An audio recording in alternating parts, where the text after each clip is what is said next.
comprendre cette étude, il faut comprendre le lien qui existe entre la discrimination des sons, le fait de bien différencier les sons du langage, et la lecture. Donc quel est le lien entre les deux?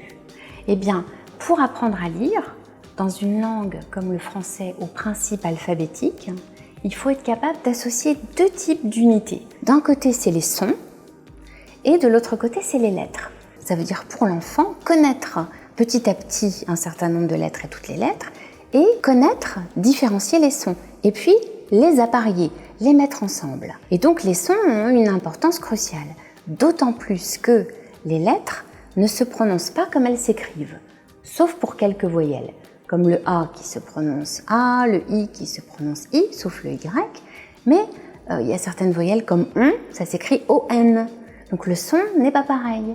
Et pour les consonnes, le son des consonnes n'est pas pareil que leur nom. Par exemple, la lettre P, elle se prononce P, la lettre F se prononce F. Donc il faut que l'enfant, dans un premier temps, quand il apprend à lire, et quand il est en maternelle, au départ, il apprend à différencier visuellement les lettres les unes des autres, mais aussi différencier auditivement les sons les uns des autres. Mais pour cela, c'est très difficile parce qu'il y a certains sons qui se ressemblent. Et donc la lecture labiale, elle joue à ce moment-là un rôle important parce qu'elle va permettre de différencier des sons assez proches, comme par exemple sa, ra, c'est pas la même chose sur les lèvres, ou cha, ra, même si c'est assez proche auditivement, c'est pas proche sur les lèvres. Et donc au final, l'apprentissage de la discrimination des sons, il s'appuie à la fois sur des informations visuelles, des informations du visage, du positionnement des organes de la phonation, la bouche, la langue, le voile du palais, les dents, etc. et sur des informations auditives.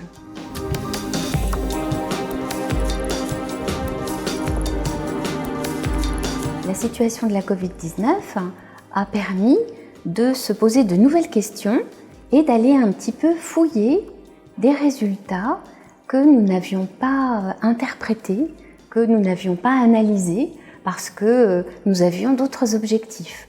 En 2013, nous avions fait une étude dont le but était de pouvoir prédire dès la grande section de maternelle les enfants qui seraient à risque de présenter des difficultés en lecture et puis les enfants qui auraient un bon niveau en lecture.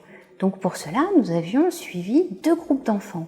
Un groupe d'enfants avec une bonne discrimination des sons et un groupe d'enfants avec une mauvaise discrimination des sons. Et on s'était aperçu au bout de 3 années qu'effectivement, le fait de bien percevoir les sons avait une incidence. Parce qu'au final, les enfants qui avaient de mauvaises discriminations des sons, donc qui confondaient les sons, avaient un bien moins bon niveau de lecture. Et donc, on s'est dit, tiens, est-ce que le fait de voir ou de ne plus voir finalement la bouche de l'enseignant, est-ce que ça va avoir une incidence chez des enfants, 1, qui perçoivent bien les sons, 2, qui les perçoivent plus mal.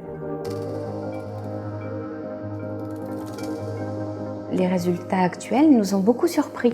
Nous ne pensions pas qu'il y aurait une telle différence de l'incidence d'une situation proche de celle du port du masque chez les enfants. À court terme, les enfants n'ont pas l'égalité des chances selon qu'ils entendent bien les sons, selon qu'ils les discriminent bien ou pas.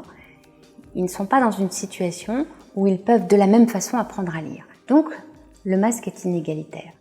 Alors après, à plus long terme, bien sûr, ça va avoir des incidences sur l'apprentissage de la lecture et du coup, comment faire pour aider les enfants en difficulté? Là, ça va être finalement les conséquences de notre recherche. Alors, il pourrait y avoir plusieurs solutions. D'une part, peut-être équiper les enseignants de masques transparents. Deuxièmement, le fait que la classe soit plus ou moins bruyante, ça peut être dramatique pour certains.